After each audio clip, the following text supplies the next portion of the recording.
ये हमारा बजट का डॉक्यूमेंट जो है, मैं स्वयं भेज रहा हूँ हर मुख्यमंत्री को, वो अलग बात है। पर मेरा मानना है कि अगली सरकारें जहाँ चुनाव होंगे वहाँ पर माननीय अध्यक्ष महोदय सभी राजनीतिक पार्टियाँ हमारे बजट के डॉक्यूमेंट को आधार बना के अपना मैनिफेस्टो बनाएगी।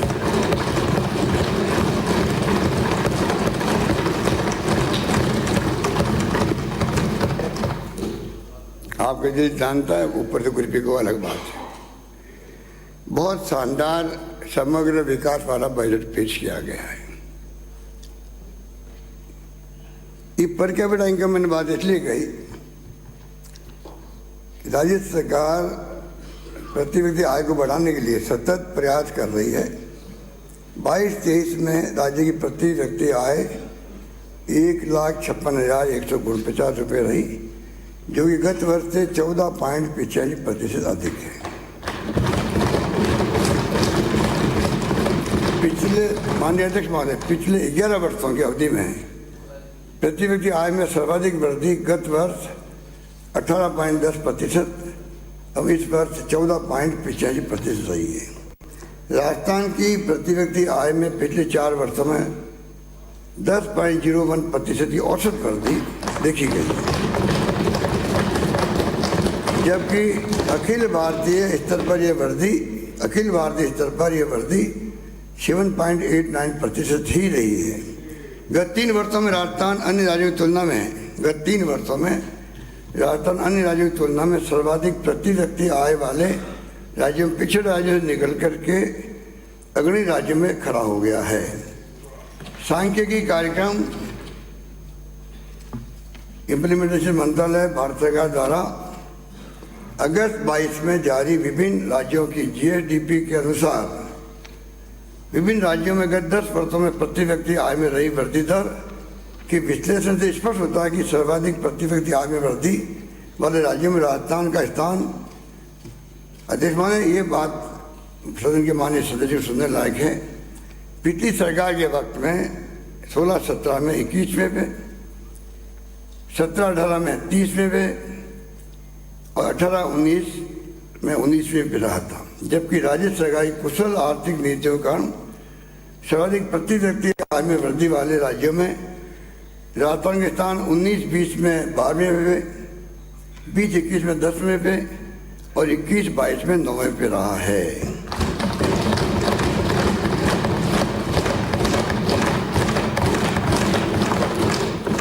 ये प्रकट करता है कि हमारा द्वारा प्रस्तुत किए गए समावेशी बजट कुशल आर्थिक प्रबंधन और सामाजिक सुरक्षा योजनाओं के बढ़ते दायरे के कारण राजस्थानवासियों के लिए प्रति व्यक्ति आय में लगातार बढ़ोतरी हुई है।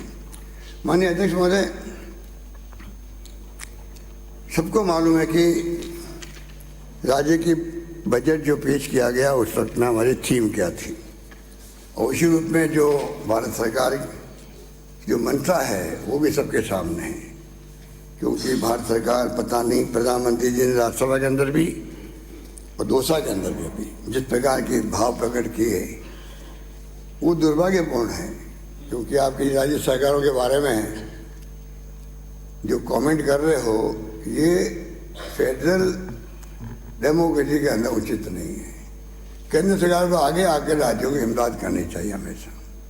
यह उल्टी गंगा बह रही है। माननीय कटारिया साहब तो बोल नहीं रहे हैं, वरना ये तो अवश्य पहले करते कि केंद्र सरकार आपको इमदाद करती फिर भी आप उनको दोष देते हो। मैं दोष नहीं दे रहा हूँ, तो आंकड़े बोलते हैं, मैं क्या दोष दूँ। आंकड़े देखें आप तो हर क्षेत्र में भारत सरकार ने अभी कटौती करी है खर्चे के अंदर। 5-6 वैसे तो बहुत लंबी लिस्ट है, 5 मैं आपको बताना चाहूँगा। पर्यावरण वानिकी में 40%, सीमा क्षेत्र विकास कार्यक्रम में अभी रैली में कहा माननीय अध्यक्ष महोदय दोसा के अंदर कि राज्य में इसलिए सड़कें नहीं बनी बॉर्डर पर 50 साल में, ऐसा ही भाव था उनका कि जिससे कि दुश्मन देश के लोग इधर नहीं आ जाए सड़कों पर। आप बताइए, ये कोई कमेंट था? आज उसके अंदर सीमा क्षेत्र विकास कार्यक्रम में जब वो बात एक ऐसी कह रहे हैं उनको चिंता होनी चाहिए थी, बल्कि 71.73% की कटौती उस पर भी कर दी। राष्ट्रीय शिक्षा मिशन में 17.54% की कटौती। स्वच्छ भारत मिशन में ग्रामीण 30%, 30.47%। राष्ट्रीय कृषि विकास योजना में 32.90%। पशुधन स्वास्थ्य और रोग नियंत्रण कार्यक्रम में 30% की कटौती और प्रधानमंत्री आयुष्मान भारत स्वास्थ्य में 71.19% की।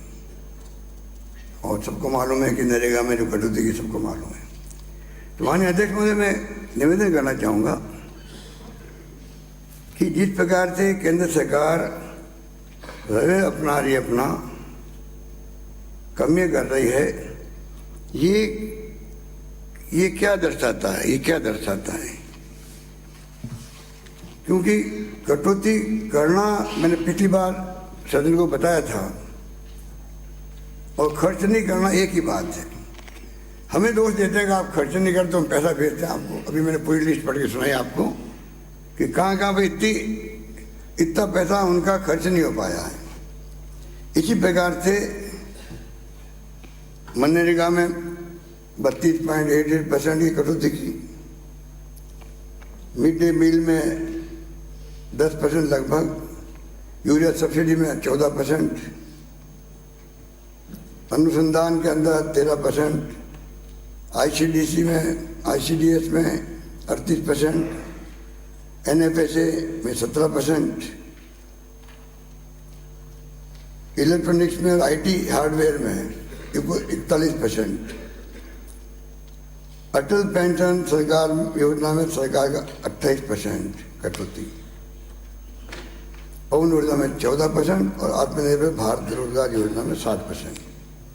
अध्यक्ष महोदय, इस प्रकार से जो कटौती तो करी है। अभी जो नया इनकम टैक्स का स्लैब दिया तो सबको भ्रमित कर दिया। जो लोग अपेक्षा करते थे उसके आधार पर तो नहीं मिला, बल्कि LIC, PPF, PF, NPS जहाँ लोग जमा कराते हैं, बुजुर्ग लोग भी और बाकी अन्य लोग भविष्य देखते हुए, ATC की छूट होती है, 89G की होती है, उन सब में कटौती कर दी गई। इस प्रकार से मैं समझता हूँ उचित नहीं कहा जा सकता। अध्यक्ष महोदय, जिस प्रकार से केंद्र सरकार राज्यों के साथ में जो भेदभाव कर रही है, वो मैंने पहले भी, मुझे ऐसा याद है कि मैंने एक बार सदन के माननीय सदस्य के सामने रखा था कि क्या कारण है कि एक तरफ तो भारत सरकार टीम इंडिया की बात करती है। टीम इंडिया का मायने क्या है? सभी राज्य सरकार है केंद्र मिलकर टीम बनाए, या कौन सी टीम इंडिया मजबूत हो रही है समझ के परे है। राज्यों के साथ किस तरह भेदभाव सरकार कर रही है उसका मैं उदाहरण देना चाहूँगा। अध्यक्ष महोदय, 15वें वित्त आयोग ने 32% से 42% कर दिया। जो संवैधानिक संस्था है एक प्रकार से, वो उसने बढ़ाया, राज्यों का शेष हिस्सा बढ़ाया। बहुत खुशी की बात हुई हम सबको। पर उल्टा रास्ता निकाल करके वो तमाम जो बढ़ाया हुआ था उसको बराबर कर दिया। कैसे कर दिया? एक तरफ तो पहले जो शेयरिंग पैटर्न था राज्यों के साथ में, राष्ट्रीय खाद्य सुरक्षा मिशन में 100% केंद्र का, 0 राज्यों का, अब कर दिया 40-60 कर दिया। राष्ट्रीय कृषि विकास योजना में 100% था केंद्र का, यूपीए गवर्नमेंट वक्त में 0 था राज्य का, अब कर दिया 40-60, उसको भी कर दिया। समेकित बाल विकास सेवाओं में 90-10 था, अब 40-60।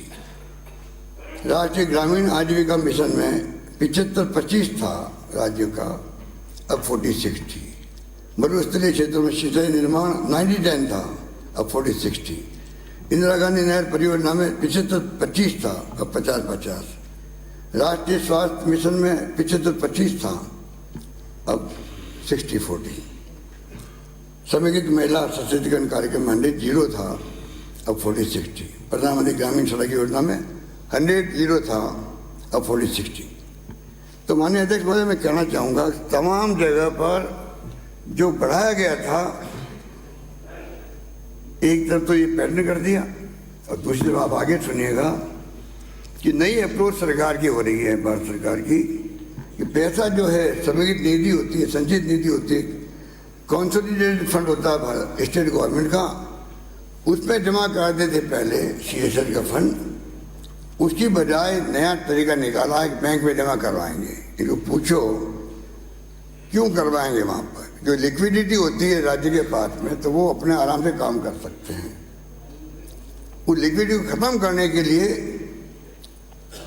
इस प्रकार से आइडियल पड़ी रहे मनी, कोई चिंता की बात नहीं, बैंकों में स्टेट गवर्नमेंट के पास नहीं रहना चाहिए, उसका फैसला किया। PD खाते में सरकार की जो राशि वो दे रहे थे, इसका नुकसान राज्यों को हो रहा है, उसको भी नहीं दे रहे PD खाते में।